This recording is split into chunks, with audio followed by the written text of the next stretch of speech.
Beijar várias bocas no carnaval pode trazer doenças, diz médico da UFSCar. Vamos entender por que isso acontece? Por que as pessoas no carnaval se beijam tanto?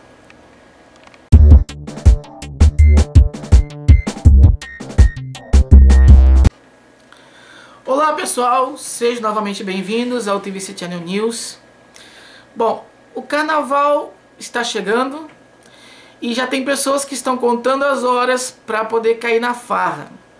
E cair na farra para muitas pessoas envolve ingerir uma quantidade excessiva de álcool, ou maior do que elas geralmente consomem. Bom, a gente já está careca, as pessoas já estão carecas de saber que o álcool tem uma série de efeitos negativos, tanto para o indivíduo quanto para a sociedade. Então está relacionado com violência, está relacionado com acidentes dos mais variados, enfim.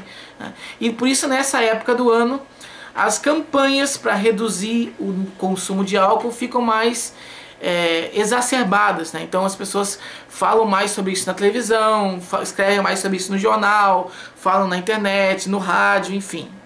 Então eu também resolvi fazer uma campanha para a redução do consumo do álcool no carnaval, não só no carnaval, mas em geral.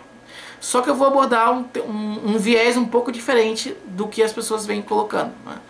E o título da minha campanha é: se beber, não flerte, não paquere. Certo?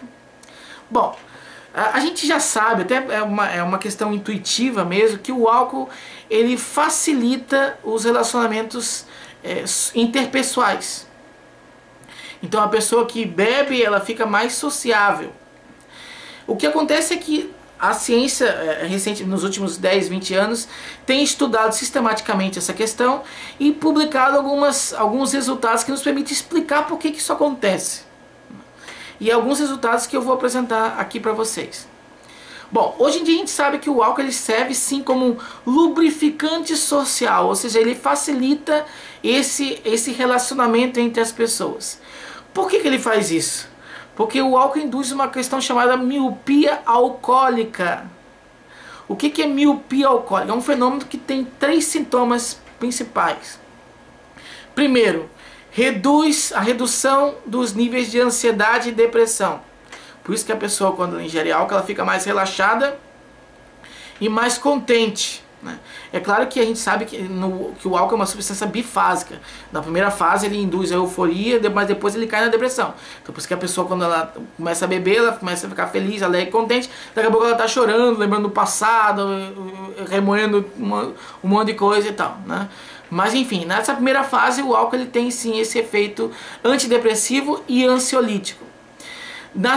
A segunda característica da miopia alcoólica é o aumento da autoestima. Então por isso que as pessoas, quando elas bebem, elas ficam mais narcisistas do que elas geralmente são, né? Elas se acham mais do que elas realmente são quando estão sóbrias. E a terceira característica é que os comportamentos sociais ficam mais exacerbados. Então essa pessoa ela cumprimenta todo mundo, ela fala com todo mundo, ela abraça todo mundo, ela beija todo mundo, né? Então esse tipo de comportamento fica mais exacerbado. Então ele dá o nome disso de miopia alcoólica. É claro que isso não vai acontecer com todas as pessoas. A gente também já sabe que tem uma influência bastante grande de características de personalidade, enfim, da própria resistência do organismo e tal, né? Mas é um fenômeno que tende a acontecer na grande maioria das pessoas que consomem o álcool. Uma coisa interessante para considerar é que naquelas pessoas que têm uma dificuldade patológica de se relacionar com os outros, de se expressar em um grupo social, né? E tem um sofrimento muito grande com isso, principalmente porque elas pensam que estão sendo constantemente criticadas pelas pessoas. Existe um diagnóstico para esse tipo de indivíduo, né? É a fobia social ou o transtorno de ansiedade social. Por que eu estou falando isso aí? Porque eles já descobriram que esse tipo de paciente, mais do que outros pacientes, tem uma tendência a recorrer ao álcool e à maconha. Mas eu não vou comentar sobre o mecanismo da maconha nesse vídeo. Mas por que essas pessoas têm uma maior tendência a recorrer ao álcool? Ora, esses indivíduos eles têm uma dificuldade de se relacionar socialmente, e isso gera uma ansiedade muito grande para eles. Tanto é que o transtorno, a fobia social é um transtorno de ansiedade. Então eles recorrem ao álcool com uma tentativa de se automedicar, só que eles não sabem disso. Por quê? Porque o álcool vai reduzir, né, igual eu comentei da questão da miopia alcoólica, o álcool vai reduzir o nível de ansiedade desse indivíduo e vai facilitar esses relacionamentos interpessoais, que é justamente do que ele precisa. Inclusive, só que tem um problema nisso aí, né? Porque quando essa pessoa que tem a fobia social, ela vai apresentar esse medo, essa dificuldade de se relacionar na grande maioria das situações. Então, sempre que ela se deparar com isso aí, ela vai tender a recorrer ao álcool. De novo, se deparou de novo com esse medo, recorre ao álcool, até que isso vai cronificando e pode causar uma dependência química do álcool. Aí, além da pessoa ter uma fobia social, ela vai ser um dependente químico do álcool. E isso é bem mais comum do que parece. Inclusive, tem algumas pesquisas que mostram que a pessoa que vai procurar ajuda de um profissional para tratar a dependência química do álcool, e geralmente esse tipo de paciente ele só vai buscar ajuda 20, 30 anos depois, demora para buscar essa ajuda. Mas quando ele vai buscar, e o profissional ele faz um resgate do passado até para entender como é que começou essa relação dele com o álcool, percebe que aquele indivíduo ele apresentava sinais bem claros de fobia social. Então, em função dessa fobia social dele, ele entrou em contato com o álcool, viu que o álcool promovia facilitava esse relacionamento, viu que aquilo era interessante, só que ele começou a usar aquilo de uma forma desregrada e tal, e cronificou e acabou desenvolvendo dependência química. Então, grande parte, não todos, é claro, mas grande parte dos dependentes químicos de álcool, se eles tratassem a fobia social deles lá atrás, muito provavelmente eles não desenvolveriam dependência química. Então esse é um caso de um tipo de paciente que também recorre ao álcool para facilitar, em função desse efeito de lubrificação social. Uma outra questão para se comentar é que no caso das mulheres, essa mudança de comportamento de antes e depois do álcool, ela tem uma relação com a autoestima dela quando ela está sóbria. Ou seja, as mulheres que têm uma autoestima muito rebaixada quando estão sóbrias, quando elas bebem, elas tendem a mudar muito mais o comportamento, ficar muito mais desinibidas, vamos dizer assim, do que as mulheres que elas já têm naturalmente uma autoestima alta, certo? Então isso também tá influenciando, além de fatores de personalidade. Mas eu não quero comentar tanto sobre essa questão da desinibição social por si só. Esse meu vídeo eu quero falar sobre um efeito mais específico do álcool, que é no julgamento da beleza da outra pessoa. Por quê? Porque igual foi comentado ali, né? As pessoas, igual eu falei na abertura do vídeo, as pessoas nessa época acabam beijando demais as outras pessoas, beijando a frequência de beijo e tal, a variação de parceiros, enfim, é muito maior. Só que tudo isso começa, ninguém beija alguém, ninguém transa com alguém do nada, assim, do nada. Então tudo isso começa com um encantamento inicial, com você achar aquela pessoa pelo menos atraente para você ir lá e ter uma relação mais íntima e tal, né? E por isso que eu vou demonstrar aqui que o álcool ele tem essa capacidade de distorcer o nosso senso de beleza da outra pessoa. E essa é uma das principais razões pela qual o nível a frequência de beijos é maior. E daí tem aquela questão do texto do cara lá, do professor da UFSCar, que comentou que isso gera uma série de problemas de saúde, de contaminação, enfim. E também vai repercutir, na grande maioria das vezes, em relações sexuais essas que na grande maioria não as pessoas não usam preservativo, e daí tem a questão das doenças sexualmente transmissíveis, também gravidez indesejada, enfim, que a gente sabe que nessa época do carnaval é bastante frequente. Então tudo isso começa com esse encantamento inicial, e o álcool distorce justamente esse processo, né? Então assim, já foi feito algumas pesquisas com relação a isso. Talvez a primeira foi feita em 2008, não é uma coisa relativamente recente, mas que funcionava da seguinte maneira. As pessoas elas eram instruídas a analisar o grau de beleza de vários rostos, tanto de homens quanto de mulheres, antes e depois de ingerir alguma quantidade de álcool, uma quantidade significativa de álcool. O que eles perceberam é que a mesma pessoa, quando ela, depois de beber, ela analisa os rostos tanto do próprio sexo quanto do sexo oposto como sendo bem mais atraentes do que quando ela estava sóbria. Ou seja, existe mesmo essa distorção do nosso julgamento de beleza da outra pessoa. Ainda não se sabe se tem uma diferença de gênero nisso aí, ou seja, se o homem ou a mulher é mais suscetível a esse efeito do álcool. O que a gente sabe com relação a isso é que no caso dos homens, no momento deles analisarem a atratividade do rosto das mulheres especificamente, essa distorção do senso de beleza continua até 24 horas depois da intoxicação alcoólica. Ou seja, até 24 horas depois os homens ainda continuam analisando as mulheres como sendo mais atraentes do que eles próprios analisariam quando não estivessem sob efeito do álcool. Certo? Uma outra também investigação, na verdade uma linha de pesquisa que está se formando com isso aí, analisando que não é o álcool, o álcool claro que vai ter um efeito bastante importante nisso aí, mas a mera expectativa de ingerir o álcool já começa a distorcer o nosso grau de avaliação da beleza da outra pessoa. Então eles usaram esse mesmo método e tal, só que a pessoa não consumiu o álcool. Ela sabia que o pesquisador ia fornecer uma determinada quantidade de álcool para ela. E daí esse conhecimento, essa expectativa dela sobre a futura ingestão de álcool já começava a distorcer a avaliação que ela fazia da beleza das outras pessoas. Certo? Agora uma questão que tem inclusive implicações legais.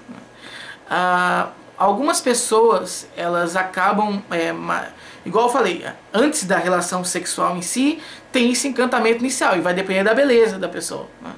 Então, algumas pessoas elas acabam mantendo ou realizando uma relação sexual com mulheres, desculpe, alguns homens mantêm relações sexuais com mulheres menor de idade em alguma ocasião, e foram acusados, né, de aliciamento de menores e tal, e foram ao julgamento. Aí no momento que eles estão se defendendo, eles dizem que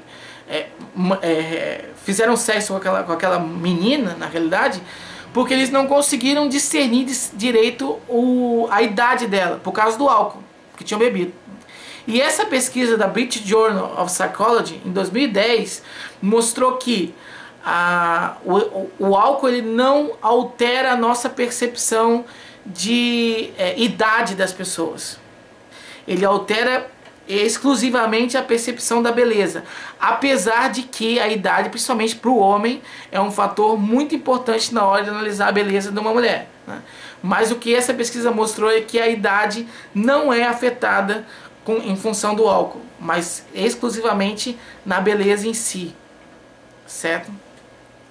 A questão é que essas pesquisas elas eram feitas e tal, e investigaram que existia esse efeito do álcool, só que o mecanismo subjacente a isso, ou seja, por que isso acontecia, né? O que o álcool exatamente estava distorcendo na nossa percepção para gerar essa modificação na avaliação da beleza das outras pessoas, isso ainda estava desconhecido, né? Até que foi feita uma pesquisa também em 2010, que mostrou o seguinte, uma coisa interessante, que a razão pela qual, é claro que ela precisa ser corroborada e tal, mas ela é a única pesquisa, pelo menos, que eu encontrei que explicou esse mecanismo mesmo, né? Por que isso acontece. Se alguém por acaso encontrar outra, por favor, coloque o link aqui embaixo, que é uma coisa interessante, talvez até para discutir em um outro vídeo. Mas até agora eu só encontrei essa aí. Então ela investigou o seguinte, que a razão fundamental para essa diferença em função do álcool, nosso julgamento da beleza do outro, é porque o álcool prejudica o nosso senso de simetria facial. E a gente sabe hoje que a simetria é a principal característica para analisar a beleza de um rosto. De um rosto e de um corpo também, Eu não vou entrar nessa discussão agora aqui, porque tem muita coisa para falar sobre isso aí. Já estou planejando um vídeo sobre os mistérios do rosto, não para muito recentemente, mas para próximo fazer, tá? E daí lá eu vou explicar melhor essa questão de por que a simetria é tão importante. Mas basicamente a gente tem que entender o seguinte: a simetria é um sinal de qualidade genética, principalmente de qualidade do sistema imunológico. E é isso que a reprodução sexuada visa. Ela visa recombinar o sistema imunológico para criar uma descendência mais adaptada àquele meio, né? Com um sistema mais adaptado, né? Então, através da beleza, a gente consegue inferir o quão aquela pessoa tem um sistema imunológico forte ou não é forte, né? Mas, novamente, eu vou explicar isso melhor naquele meu próximo vídeo, que em breve eu estarei fazendo, né? Mas, enfim, o que eles perceberam é que a razão do álcool interferir nesse nosso julgamento da beleza é porque ele interfere, ele distorce o nosso senso de simetria das pessoas. Ou seja, a gente fica com quando a gente bebe, a gente fica com maior dificuldade de identificar assimetrias nos rostos das pessoas. Então a gente tende a considerar elas como sendo simétricas e, consequentemente, mais bonitas, tá? Essa é uma coisa, uma pesquisa também, essa é uma pesquisa interessante que foi feita em 2010, né? Claro, precisa de corroborações, enfim. Então era basicamente isso que eu queria comentar aqui no meu vídeo, né? Porque tudo começa com esse julgamento da beleza da outra pessoa, e a gente já está vendo que o álcool interfere nisso aí, né? Então a pessoa pode acabar, em função do álcool, né, se relacionando com pessoas que ela normalmente não se relacionaria. E além disso tem essa questão da desinibição sexual. Então ela pode chegar às vias de fato, né? E chegando às vias de fato, aí principalmente para as mulheres, podem acontecer a questão da gravidez indesejada, né? Então, que tem a questão da pílula do dia seguinte, que pode ser usada, né? Mas a pílula do dia seguinte é uma bomba, tá? Ela é eficaz para evitar a continuação da gravidez e tal, só que ela vai alterar uma série de sistemas orgânicos e não é uma coisa para você consumir o tempo todo, tá? Então é importante que a gente tenha essa consciência de que o álcool produz na gente essa distorção, e por isso a gente manere nesse consumo do álcool para poder se divertir de uma forma mais interessante, enfim, né?